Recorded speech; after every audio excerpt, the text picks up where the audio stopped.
আসসালামু আলাইকুম। কেমন আছেন সবাই? আজকে আমি কাঁচকলার চিপস বানাচ্ছি, যেটা আমাদের স্বাস্থ্যের জন্য খুবই হেলদি। কাঁচকলাগুলোকে আমি আস্ত ছিলে ধুয়ে নিয়েছি এবং এটা গ্রেটার দিয়ে পাতলা পাতলা করে কেটে নিলাম। আপনারা চাইলে বটি বা ছুরি দিয়েও কেটে নিতে পারেন। একটা কড়াইতে আমি বেশ কিছু পরিমাণ তেল নিয়ে নিয়েছি এবং তেলটা ভালো করে গরম করে এর মধ্যে খুব আলতো করে চিপসগুলো ছেড়ে দিব। যেহেতু কাঁচকলা খুবই সফট, এই জন্য এটাকে আলতো করেই দিতে হবে এবং খুব অল্প পরিমাণে দিয়ে ভাজতে হবে।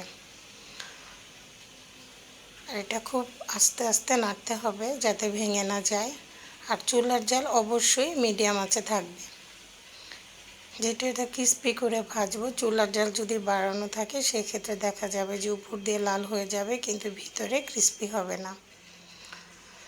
আর এই কাঁচকলাগুলো যেহেতু খুব পাতলা, এগুলো তেলের উপরে ভেসে উঠবে। আমরা খুন্তি দিয়ে আস্তে আস্তে একটু ডাবিয়ে দিব আর একটু নেড়ে চেড়ে দিব। এটা আসলে ভাজতে খুব বেশি সময় প্রয়োজন হয় না। এটা হালকা ব্রাউন হয়ে আসছে। এখন আমি একটা ঝাঁঝরি দিয়ে তেলটা ঝরিয়ে আরেকটা ঝাঁঝরির মধ্যে তুলে নিব। তাহলে এটার গায়ে যে তেলগুলো রয়েছে এই তেলগুলো নিগড়ে যাবে। আপনারা কোনোভাবে ভাজার আগে এটার সাথে লবণ বা কোনো মশলা অ্যাড করবেন না, তাহলে কিন্তু এটা ক্রিস্পি হবে না।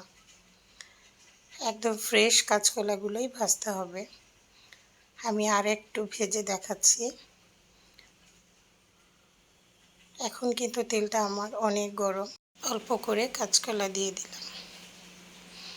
এটা আসলে ভাজতে খুব বেশি সময় প্রয়োজন হয় না। এটা আমরা যখন মন চায় তখনই ভেজে খেতে পারি। যাদের বেবিরা সবজি খেতে চায় না তাদের জন্য এটা খুবই পজিটিভলি আমি বলবো যে আপনারা বাচ্চাদেরকে এভাবে চিপস বানিয়ে দিন। দেখবেন তারা চিপস ভেবে আনন্দে খেয়ে ফেলছে, সাথে তাদের স্বাস্থ্যেরও খুব উপকার হচ্ছে। আপনারা চাইলে এটা এয়ারটাইট বক্সে 1 মাসও সংরক্ষণ করে রাখতে পারেন।